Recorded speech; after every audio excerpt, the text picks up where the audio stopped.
self-esteem is a process, and tying self-esteem to outcomes rather than the process leads to this constant overachievement, which we know leads to things like burnout or relaxation remorse, guilt around resting. And when you're in a life that you're trying to like feel confident all the time instead of practicing like trusting yourself, which ultimately leads to confidence, it gets tiring.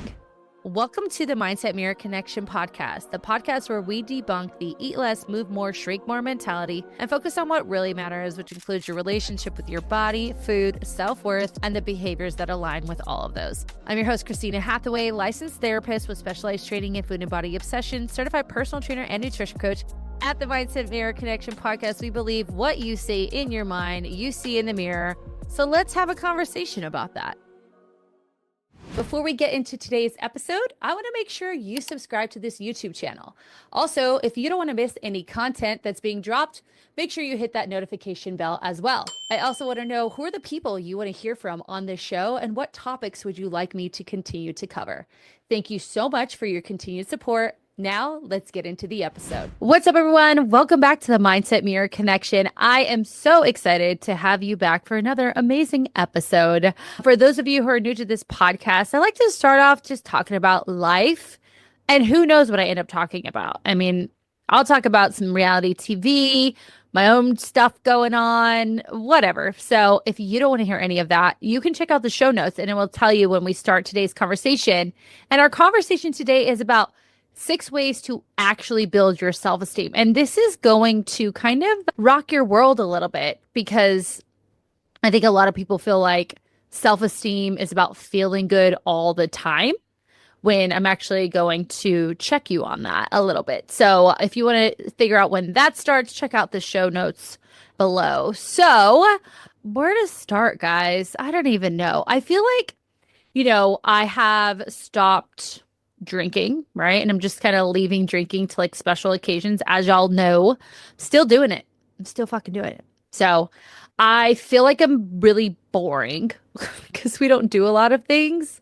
But we went out with friends this weekend, and I want to talk. I know what I want to talk about. I want to talk about those friends you've had since high school, or those friends that are they're just your best friends. My friend Melissa is, what's funny about Melissa is like sometimes I don't even acknowledge that she is like there because she's always there.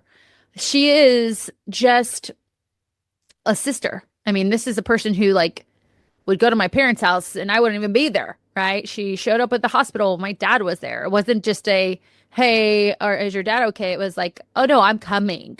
And I got to see her this weekend, which was nice. I will tell you something about not drinking, which is wonderful, is I get a lot of things done on the weekends, because before it was like, oh, it's a nice day. Let's go get a drink on a patio. And then in my brain, if I had drinks in my system, like I couldn't do anything else. So stupid. So we had dinner at 6:30 when I was, before, if I was drinking and using it to cope, I would need to do it sooner. So like it'd be like a day drinking situation. So I got to go to dinner at 6. I had a couple. I tried the athletic Mexican lager. Thumbs up. We liked that. Where else did we go? We went somewhere else and it had a really good mocktail. Oh, we went to Steak 44. They had good mocktails as well. I mean, I'm loving this. I am loving it. We will be in San Diego this weekend, and I'm going to drink. So if you're in San Diego and you see me out, just know I will have some beverages. So that's that. If you see us out, we're going to be in 80s clothing because we're doing like an 80s day for my friend Camilla's birthday. So happy birthday, Camilla. What else is going on? I'm trying to think, like, what am I watching? Of course, Love Island, but I won't get into that. I feel like I talk about that all the time. Below Deck, that's another thing that I'm watching right now. And honestly, I think I said this last episode, like I'm so into YouTube. Like I found myself like just putting YouTube on when I'm like working on the couch and just listening to YouTube. It was kind of cute. On Saturday, I was listening to Dr. Stacy Sims on a podcast, and I think it was the Warrior Babe podcast. Shout out to her, to the Warrior Babe podcast. Your girl would love to be a guest. Thank you. And Stacey Sims was on there and he was just like watching it with me and he's like asking questions and I was explaining like her point of view compared to others and this and that. It was actually really cute. But I just find myself watching YouTube more, which I love because it's like, I mean, yes, they have commercials, but obviously I can fast forward them. And I don't know, it's just different. You just feel like you're watching a talk show almost, right? The other thing that we almost finished was the Dallas Cowboys cheerleaders, like America's Sweetheart. I love watching that. It gives me all of the feels though, as a professionally trained dancer who that was my dream, right? And for me, I wasn't pretty enough to be on the team. I had my body was great, but like I had braces. They're straight now. I had braces when I was trying out for these teams. I didn't really have any guidance. Whereas, like, if you look at those girls, obviously they have guidance. They know like what the look should be like. They're out like they're buying like straight up like dance competition outfits that are like blinged out and all the things. They have the full glam, all of it. And I feel sad. That is something in my life that like would have loved to have done. I obviously danced in college with the Arizona State Hip Hop Coalition and then cheered for 2 years in college as well. But I never got that professional thing. I was professionally a professional choreographer, so that was nice because I got paid to do choreography. But, you know, it's just, it brings back so many memories. And it's just funny because I'll be like, oh no, her arms are not short. Like she's not dynamic enough, like in the tryouts. And then literally the judges will be like, yeah, she was just like not strong enough. And Mark's like laughing because I'm like literally giving the same critique. So I'm like, I'm still sharp. I can still judge shit. I actually judged the Rattlers tryouts a few months ago, if you guys remember, which is our arena football tryouts. So it's fun to watch. And I really love this season because they talk about number one, just like their own struggles. And I really love that the emphasis is on like we have created this global frenzy, like hysteria around us because of this show and our own social media followings. Like everyone and their mother was learning Thunderstruck, including yours truly, the choreography for that. And they're still getting paid these little amounts. And I don't think you guys realize like that's not just the Cowboys, like that's everyone. And they get paid the same. I feel like they still get paid the same that like when my friends were on the Cardinals, like they make the same amount of money, which is not something that they can, you know, it's not enough for them to survive. And it's really sad because like we pay the athletes millions, tens of millions, hundreds of millions of dollars, but we can't take a little bit of money and like put it towards these women who are there to entertain and the women are the ones who show up to the events, not the athletes half the time. And if it is an athlete, it's a retired athlete. And I'm just so proud of those girls for advocating for themselves. And if you guys don't know, they did receive a 400% raise depending on your seniority on the team. So at least for that time during football season, if you have a job that maybe you could go down part-time too and then focus on the training and obviously your appearances, because you actually get paid more for appearances than game day. Your appearances, your practice, game day, obviously. What I did love to see is a little bit of the background of how they get so many perks. I was like, oh my gosh, like they have like a Kendra Scott perk and like Botox and facial and hair extensions and all that. I was like, oh, that's fun. I mean, that obviously saves a lot of money, but still, I think that Jada and those girls should feel so proud of themselves. I wouldn't be surprised if like the Laker girls, the Raiderettes, like all these other teams that are really popular, if they don't start to like see change. I don't know how much they get paid, obviously, but I just I just loved it. It's very like empowering for women. And like that's kind of what my life looks like. I'm launching this program and it is so thorough that it takes up a lot of my time. I want you guys to know, like working on the weekends, it's not what I want for myself, nor do I want that for you. But it's one of those things like once it's set, it's done and I'd make like little tweaks. So I am pushing through my own boundary and I know that to be true. And while I'm doing that, I'm also realizing like you're working outside of your boundary system, so you need to take care of yourself even more. So that's why like I'm not putting all this stuff on my plate because that would probably like make me even more like stressed. So there's a lesson there. If you are going to push past your boundary because of a deadline or whatever it is, like you've got to, something's got to give. So you've got to compromise of maybe your social life or just like watching things on TV that you can kind of like watch in the background. I'm not like taking notes, but I'm watching, I'm listening, like I could do stuff around the house. Oh, I know what I can talk about. I actually TikTok shop got me. I bought this rug that was like all the colors. Like my house has like this teal accent. We bought this new table from Facebook Marketplace. We got these really cool mid-century modern shelves and then this couch that you're seeing here from a yard sale of all places and this rug. So then I went on the tangent of like, well, now I need new pillow covers and I need a new throw blanket and new placemats because I have a huge island with like four, not stools, I guess they're stools, but they're like, they have like a back. And then this six or four top table. So I bought eight. So because I have placemats where the stools are and placemats on the table. And it just looks so good. I was just in there getting water. I was like, looks so good here. So that is what's new. I'm feeling really good about myself. And that is what today's topic is about. As I mentioned in the intro, like self-esteem is not about feeling good all the time. And I wanted to talk about this because it's funny. Every time I read my book, 101 Essays to Change Your Way of Thinking, I'm like, that's a perfect episode. And this is what I read today about self-esteem. And this concept of it's feeling good all the time and like being in a good headspace and being like super positive.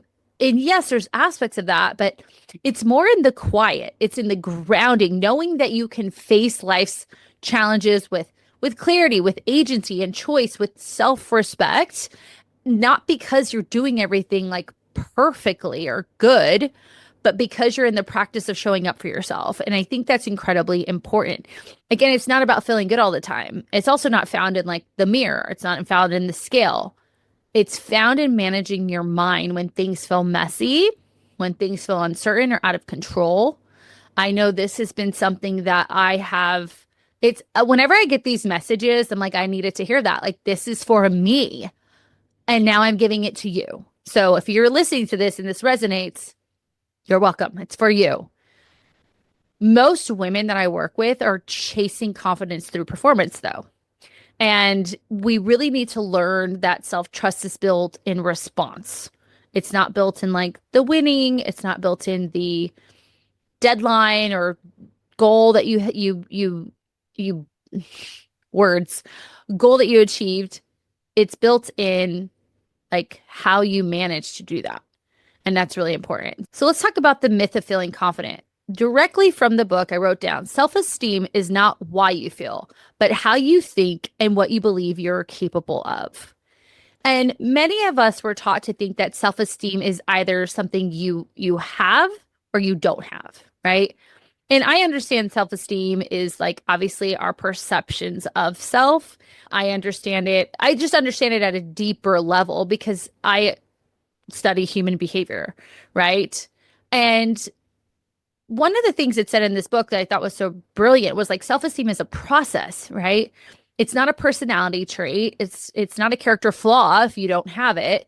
And this is a belief that we really need to disrupt. Self-esteem is a process, and tying self-esteem to outcomes rather than the process leads to this constant overachievement, which we know leads to things like burnout or relaxation remorse, guilt around resting. And when you're in a life that you're trying to like feel confident all the time instead of practicing like trusting yourself, which ultimately leads to confidence, it gets tiring. It gets tiring when you do that. So I pulled from this essay 6 practices of true self-esteem. And I am going to break them down in 3 or 4 pillars and connect each with a way to coach because I just had the pillars. So I was like, okay, how can I make this coachable to you guys? So, number one is self responsibility.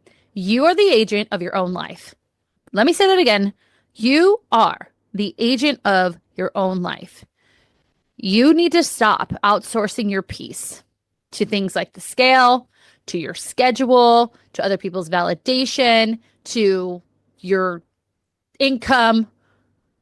You are in charge of that, but you outsource that responsibility, self-responsibility, and saying, well, it's because other people see me as good, or it's because the scale said I was good, right? Or it's because I make X amount of money. No, you have to realize that your character, the person who pushes through, the person who takes care of themselves, the person who wants to love, the person who is caring, that is you. You know what drives my clients absolutely crazy is they're eating clean and doing all the workouts, but they don't see the weight budge. Their sleep is all over the place. Their hormones are through the roof and they feel like they're going crazy. Yeah, it's frustrating because 9 out of 10 times it's something hormone related that no one's looking at. It's perimenopause, menopause. Our biology internally has shifted, but no one's changing the strategy as far as approach. What if perimenopause support included like therapeutic guidance, nutrition, exercise, and hormonal support all in one place? Seriously, it would be great if you didn't have to track down like 10 different experts just to feel like yourself again. That's why I created the Mindset of Menopause and have partnered with Dr. Jordan Trapp to create a comprehensive plan to your hormonal health. Together, we are making medical insight meet emotional strategy. So your symptoms make sense, your plan actually works, and your power comes back online. This isn't just support. This is your comeback season. Click below for more information. And yes, that creates a perception of from others, but that doesn't make you good or bad. That's just their perception, right? So that is number one. Number two is just living purposefully, which we talked about with Andrea Weiss Brown, and knowing that like our worth doesn't come from like how busy we are. Our worth doesn't come from with how many people we can help. Our worth doesn't come from with how much money we make. Like I just said, it comes from choosing where we direct our energy, right? And so living purposefully is living with purpose and pursuing things that we are passionate about, pursuing things that can, that make us, as Andrea said, like thrive, even if we weren't getting paid for them. And when we're living with purpose rather than performing and performance, we're in ourself, right? And we're esteeming from ourselves. And so that's incredibly important. Number three is self-assertiveness and speaking up for your needs, right? We're speaking up for ourselves without guilt, right? Without, needing to prove something to someone else, without expecting something in return. We are able to say, I don't like that. That doesn't work for me. Can we meet at another time? Fuck politeness. You need to be assertive. And if something doesn't work for you, you don't have to be polite and agree. I should say fuck agreeableness. You get to say, that's not for me. And when you ask for your need to be met or you set that boundary for yourself, what are you doing? You're building trust that I am safe. I keep myself safe, whether that's emotionally, physically, socially safe. And that is because why? Because I respect myself. And if I respect myself, then, I'm confident in myself. I have esteem in myself. So self-assertiveness, and I want you to hear assertive, not aggressive. People get those two mixed up. Aggression is when we're screaming for our needs to be met, whereas passiveness is when we're not asking for our needs to be met. And passive aggressiveness is saying things like slightly offhand so that you can kind of get your needs met. Stupid.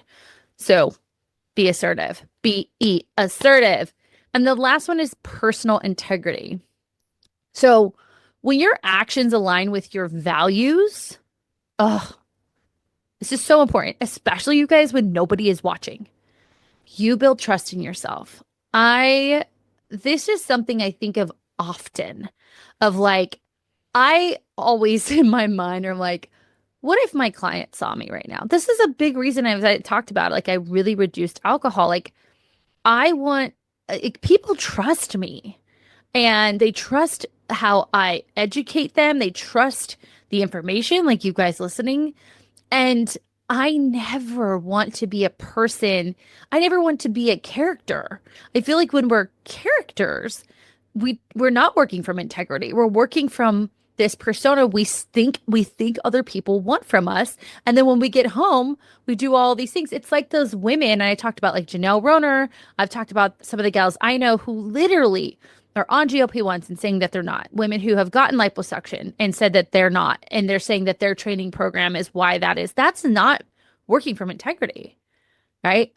I do exactly what I tell you guys. And I tell you when it's hard. And I always want to be that person. And I'm just trying to think like when I'm not acting from like having integrity, maybe it'll come up. But I'm sure there's times when I struggle with that. But I feel like I'm so open to you guys, like I would still talk about it. So it's this idea of, again, I'm not just sitting there affirming myself all the time. I'm not just sitting there and feeling positive all the time. That's not what like a positive self-worth or self-esteem is.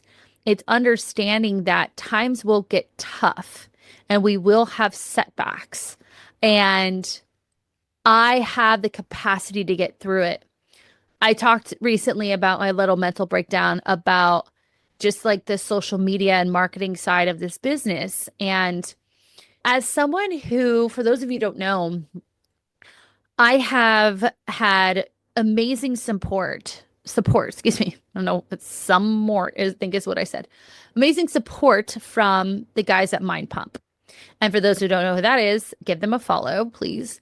They are one of the top health and wellness podcasts. And the reason why and how I even got that is they were having this event and they had this VIP option that I was made aware of. I used to do these business groups where they'd come in and talk every week. And that's how I found out about it. And I purchased it and I was able to meet them and sit with them. And they're like, they really were like, wow, like no one else is doing this. And they talked about it on their podcast. And then they called me and asked me to take on one of their listeners. And she had amazing results. We came back on and were able to talk about her results. And I got very busy, very, very busy. And I think for a lot of people, they think that that just keeps coming. It doesn't. And I love them. And I eventually want to, my goal is to be on that podcast as a guest, as an expert in mindset. One day that will happen. But until then, that faucet, if you will, is dripping. It's not dry. It definitely drips. And so, marketing wise, I have to rely on things like referrals. Obviously, this podcast helps to get like longer form out, things like social media, of course, networking, right? So I have to rely on those other things. I can't just like wait until the next time maybe Adam says my name, right? And that would kind of be overkill at a certain point, right? So the breakdown I had was about like, this is so frustrating. Like, how do the other people crack this code? Right. And then the thing that I did wrong is I would look at other people and like try to mimic their work, not in like their content, like verbatim, but like, this is the structure of how they're doing things, but I didn't realize they already have the following. So if you already have the following, then your structure looks differently than if you're trying to build a following. And it got me, I was just really down about it. And I could have stayed down. And if I would have stayed down, what would that have done to my esteem? It would have made it low, right? And there was a time my self-esteem dropped, but then I reminded myself who the fuck I am and what I'm doing. Not even who I am, what I am doing and why I'm doing it. And that pumps me up. But again, it's not that adversity isn't there. It is there. But it's that esteem comes from, and I'm going to be okay.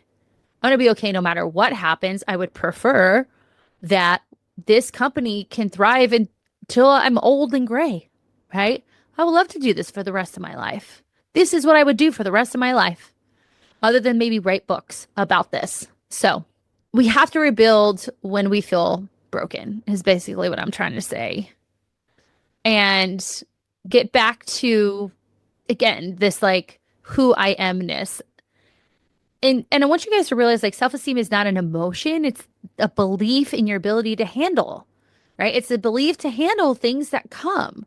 And we as women have so many changes and setbacks from identity shifts, from menstruation to motherhood to menopause, right? From our changing bodies to burnout, right?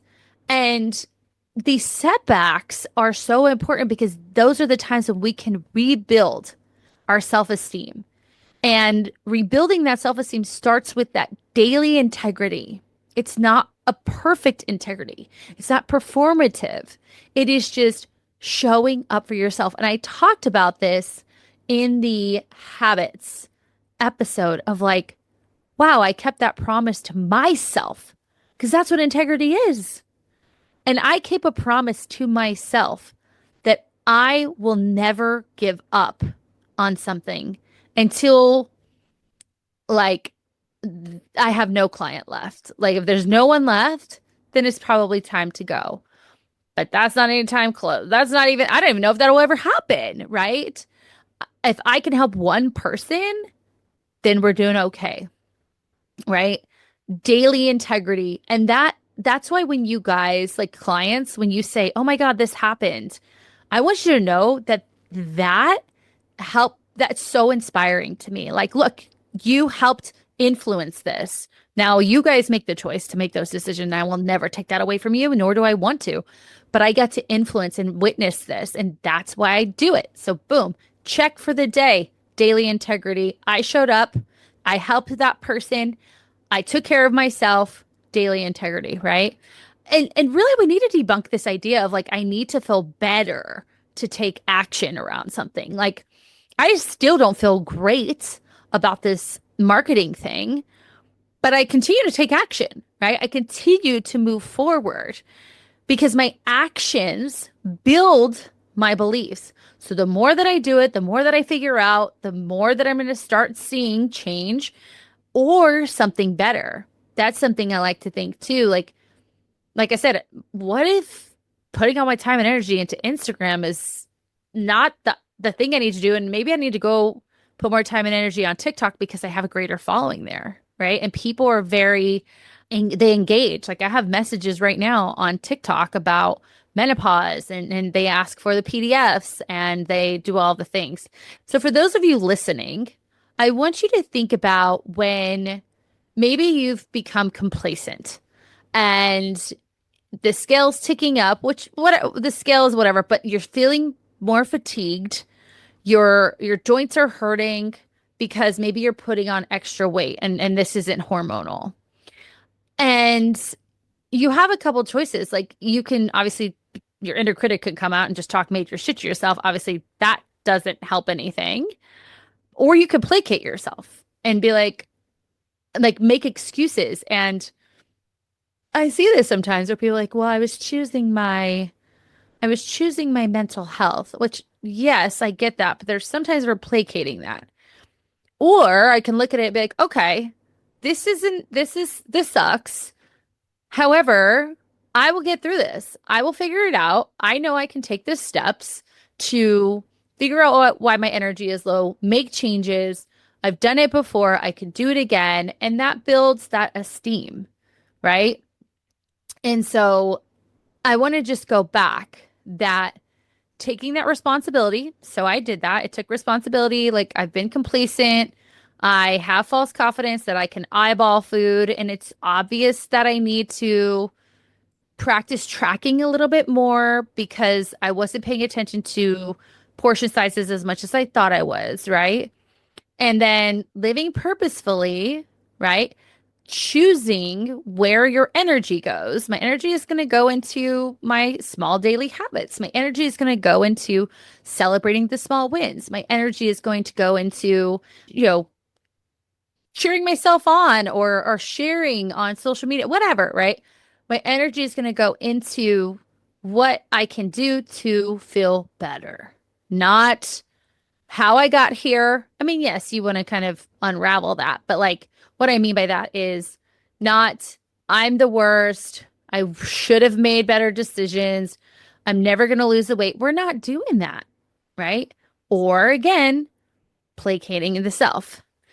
Then we also need to speak with assertiveness. So my needs now, because I've been complacent, maybe, and I saw this recently with a client, maybe it's because I have so many social issues going on or social situations coming up that I just give in, right? And that's not having like that's not respecting myself or having a strong self-confidence. It's giving in to someone else. Whereas if I can speak my needs and speak assertively and be like, "Hey, I can't go to dinner 5 times a week anymore. Can we just bring it down to two?" Right? And then aligning your actions with what you value when nobody is watching. So when no one is watching, this is a hard one sometimes for me. When no one is watching, for some weird reason, my brain goes into like, oh, you should grab the golden grams and just eat them. And like, I just ate. Why is that thought coming through my mind? Right. And I could totally binge on golden grams if I want to, but that's not in alignment with my values. Right. I value listening to my body, eating when I'm hungry, stopping when I'm full, not acting on emotion through, like, not managing emotion through food. Right. And so, no, I'm not going to do that, even when nobody's there. Okay. So that's really it. Again, this is very short because, is it short? Let's see. Where are we at? I don't have a timer. I just thought it was such a great little essay. It was a page and a half. And so remember that building self-esteem isn't about like being positive all the time. It's not about just doing good when good is happening. It's really about knowing that you can get out of things, knowing that even when times are rough, you can show up for yourself, and it may not always end up in a win. It may not always end up in achievement, and that's okay. And you're okay. I guess that's the end of this is no matter what happens, you are good. You are worthy no matter what, in good and in bad.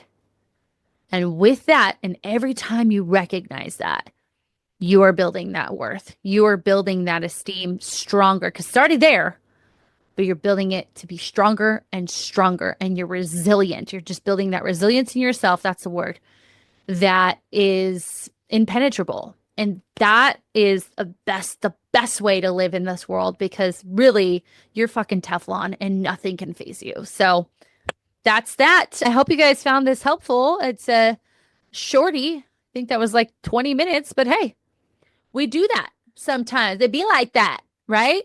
So if you love this and you feel like there's someone in your life who needs it, I was going to say something else, but needs this, please share it. Please share this podcast, or you can share the reels that we do on YouTube. You can share the reels we do on Instagram to your own story. Tag me, right? Tag me at Mindset of Matter Coaching, and also tag at Mindset Mirror Connection Pod. I think that's the name. And I will reshare it. I will repost it for you guys, which is amazing.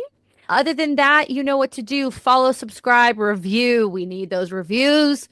So, and I know we have some new followers, which is freaking awesome. Like, since I've gone solo, we've actually increased our following a lot, which is great. So for you new people out there, welcome. I love you so much. I hope you don't find my vulgarness too vulgar because it's not going anywhere.